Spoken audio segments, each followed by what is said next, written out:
Mga boss, paalala lang ulit na hindi kayo po pwedeng pilitin na pumasok ngayong may bagyo o baha. Yan ay dahil sa DOLE Labor Advisory number 17 series of 2022. Sa mga hindi papasok, edi syempre no work no pay.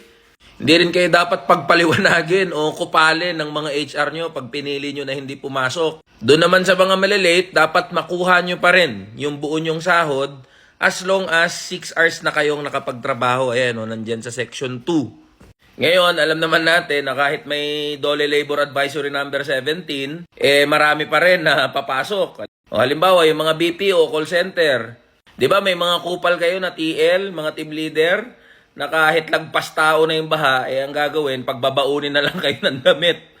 Meron ding mga kumpanya o negosyo na pipilitin pa rin kayong pumasok kahit na imposible nang pumasok. O, pag di kayo pumasok, di kayo po pwedeng patawan ng sanksyon, di kayo liable, di kayo pwedeng ihabla dyan. Kahit pa umiyak at magmakaawa yung mga yan, kung feel nyo, imposible na talagang pumasok, edi wag na kayong pumasok. Mga boss, alam naman natin na sa hirap ng buhay, marami sa atin pipilitin pa rin magtrabaho kahit bumabagyo o bumabaha na. Pero i-prioritize natin yung safety natin mga boss. Pag kayo na aksidente o namatay, wala namang pakialam sa inyo yung mga kumpanya nyo, yung mga boss nyo eh. Di rin naman kayo mga tagapagmana ng kumpanya.